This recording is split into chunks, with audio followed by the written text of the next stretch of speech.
എല്ലാ കൂട്ടുകാർക്കും നമസ്കാരം. നമ്മുടെ പുതിയ വീഡിയോയിലേക്ക് സ്വാഗതം. ഇന്നത്തെ നമ്മുടെ വീഡിയോ വളരെ രുചികരമായിട്ട് തന്നെ തയ്യാറാക്കി കഴിക്കാൻ പറ്റിയ സേമിയ ഇലയടയാണ്. നല്ല സ്വാദാണ് ഇതുപോലെ ഒന്ന് ഉണ്ടാക്കി കഴിക്കാനായിട്ട്. ഇനിയിപ്പോൾ ഉണ്ടാക്കിയെടുക്കാനാണെങ്കിലോ വളരെ എളുപ്പവുമാണ്. നമ്മുടെ വീടുകളിൽ നമ്മൾ മിക്കപ്പോഴും തയ്യാറാക്കി എടുക്കുന്ന നല്ലൊരു ചായപ്പലഹാരമാണ് ഇലയട.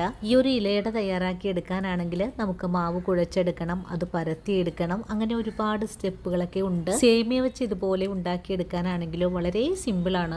അതും എല്ലാവർക്കും ഒരുപോലെ ഇഷ്ടപ്പെടുന്ന നല്ലൊരു ടേസ്റ്റുമാണ്. അപ്പൊ നോക്കാം എങ്ങനെയാണ് വളരെ ടേസ്റ്റി ആയിട്ടുള്ള സേമിയ ഇലയുടെ തയ്യാറാക്കി എടുക്കുന്നതെന്ന് നമ്മുടെ വീഡിയോയിൽ കൂടെ നമുക്ക് കണ്ടു നോക്കാം.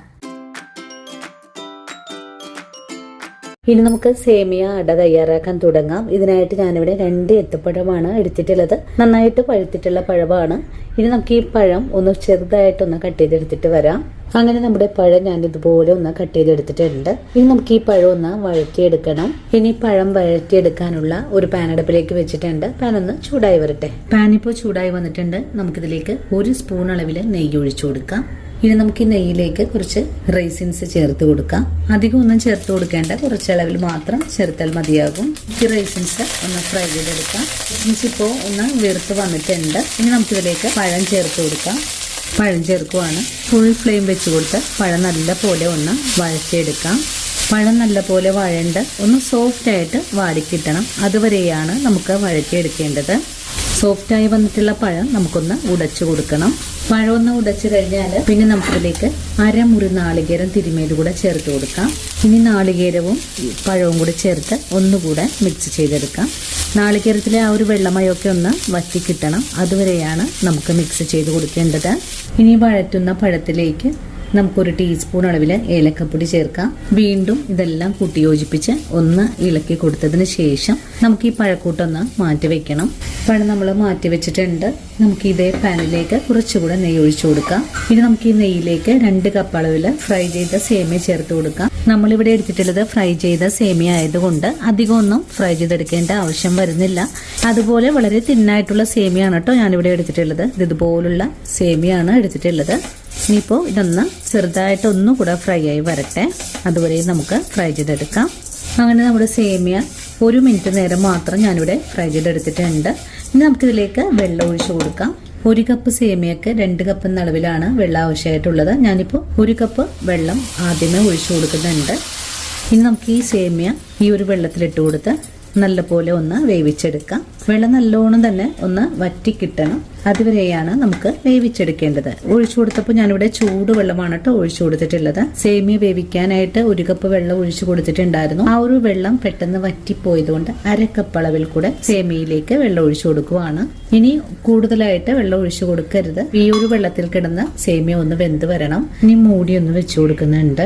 വീണ്ടും മൂടി തുറന്ന് വെച്ചിട്ട് നമുക്കൊന്ന് ഇളക്കി കൊടുക്കാം. ഈ ഒരു സമയത്ത് ചെറിയ തീയിൽ വെച്ചാണ് ഞാൻ സേമിയ മൂടി വെച്ച് കൊടുത്തിട്ടുണ്ടായിരുന്നത്. അപ്പോൾ നമ്മുടെ സേമിയ ഒന്നുകൂടെ വീർത്തൊക്കെ വന്നിട്ടുണ്ട്. ഇനി നമുക്ക് ഇതിന്റെ മേലെയായിട്ട് നമ്മൾ നേരത്തെ വഴറ്റി മാറ്റിയിട്ടുള്ള പഴം ചേർക്കാം. പഴവും സേമിയയും കൂടെ നല്ലപോലെ ഒന്ന് മിക്സ് ചെയ്തെടുക്കാം. അങ്ങനെ പഴവും സേമിയയും കൂടെ ഒന്ന് മിക്സ് ചെയ്തെടുത്തിട്ടുണ്ട്. ഇനി ഇതിലേക്ക് ഒരു നുള്ളു ഉപ്പ് ചേർത്ത് കൊടുക്കണം. വീണ്ടും ഇതെല്ലാം കൂട്ടിച്ചേർത്ത് ഒന്ന് ഇളക്കി യോജിപ്പിച്ചതിന് ശേഷം ഇതിലേക്ക് മധുരത്തിന് ആവശ്യമായ ശർക്കര പാനി ഒഴിച്ചു കൊടുക്കാം. ഞാനിവിടെ 200 ഗ്രാം ശർക്കര 1 കപ്പ് വെള്ളത്തിലാണ് കേട്ടോ ഉരുക്കിയെടുത്തിട്ടുള്ളത്.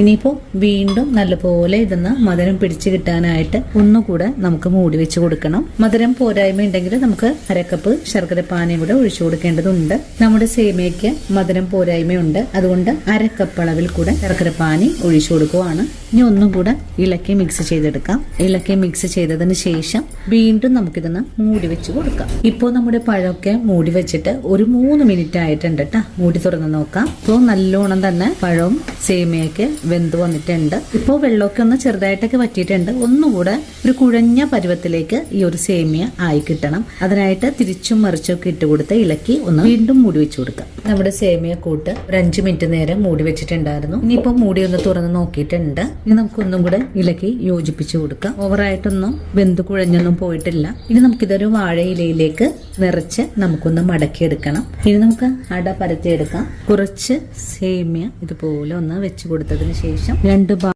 ഈ ഒരു രീതിയിൽ മടക്കിയതിന് ശേഷം ഇതുപോലെ മടക്കി കൊടുക്കാം. ഇങ്ങനെ പൊതിഞ്ഞെടുക്കാം. പൊതിഞ്ഞെടുത്ത് കഴിഞ്ഞാൽ പിന്നെ നമുക്ക് ആവി പാത്രത്തിലേക്ക് വെച്ച് കൊടുക്കാം. അടുത്തത് നമുക്കിതുപോലെ തന്നെ നിറച്ചെടുക്കാം. രണ്ടാമത് നമ്മൾ പൊതിഞ്ഞെടുത്തിട്ടുണ്ട്. ഈ ഒരു രീതിയിൽ തന്നെ നമുക്കെല്ലാം പൊതിഞ്ഞെടുക്കാം. നമ്മുടെ അട മുഴുവനും തന്നെ ഞാനിവിടെ ഇതുപോലെ മടക്കി ഒന്ന് ആവിയിൽ വേവിക്കാൻ വെച്ചിട്ടുണ്ട്. ഒരു 5 മിനിറ്റ് നേരം ആവി കയറ്റിയതിന് ശേഷം നമുക്കിത് പുറത്തെടുക്കാവുന്നതാണ്. അധികം ഒന്നും വേവിച്ചെടുക്കേണ്ട ആവശ്യമില്ല. ഓൾറെഡി നമ്മുടെ സേമിയ വെന്തിട്ടുള്ളതാണ്. ഇനിയിപ്പോൾ ഒരു 5 മിനിറ്റ് നേരം ആ ഒരു വാഴയിലയുടെ വാതൊന്ന് പിടിച്ചു കിട്ടുന്നതിന് വേണ്ടിയിട്ടാണ് നമ്മൾ ആവി കയറ്റാൻ വെച്ചിട്ടുള്ളത്. ഇനിയിപ്പോൾ ഇതൊന്ന് വെന്ത് വരട്ടെ. അങ്ങനെ നമ്മുടെ സേമിയ അട ഇവിടെ ഒരു 5 മിനിറ്റ് നേരം വേവിച്ചെടുത്തിട്ടുണ്ട്. നല്ലതുപോലെ വെന്ത് വന്നിട്ടുള്ള അട നമുക്ക് ഫ്ലെയിം അങ്ങ് ഓഫ് ചെയ്ത് കൊടുക്കാം. അതിനുശേഷം ചൂടാറിയിട്ട് നമുക്കൊരു സെർവിങ് പ്ലേറ്റിലേക്ക് കൂടെ മാറ്റാം. അപ്പോൾ ഇന്നത്തെ നമ്മുടെ വീഡിയോയും ഇത്രയേ ഉള്ളൂ കൂട്ടുകാരെ. ഈ ഒരു വീഡിയോയും കണ്ടിട്ട് എല്ലാ കൂട്ടുകാരും തയ്യാറാക്കി നോക്കണം. തയ്യാറാക്കി നോക്കുമ്പോൾ ഈ ഒരു റെസിപ്പിയുടെ സ്വാദ് ഇഷ്ടപ്പെടുവാണെങ്കിൽ തീർച്ചയായിട്ടും നമ്മുടെ പേജ് ഒന്ന് ഫോളോ ചെയ്യാനും വീഡിയോ കുറിച്ചുള്ള അഭിപ്രായങ്ങൾ കമന്റ്സ് ആയിട്ട് അറിയിക്കാനും, ആദ്യമായിട്ട് നമ്മുടെ വീഡിയോസ് കാണുന്ന കൂട്ടുകാർ ആരെങ്കിലും ഉണ്ടെങ്കിൽ നമ്മുടെ പേജ് ഒന്ന് ഫോളോ ചെയ്ത് നമ്മുടെ ഫാമിലിയിൽ മെമ്പർ ആകാനും മറക്കല്ലേ. അപ്പോൾ ഇനി നല്ലൊരു വീഡിയോ ആയിട്ട് നാളെ കാണാം. അതുവരെയും ഒത്തിരി സ്നേഹത്തോടെ വീണ്ടും കാത്തിരിക്കുക.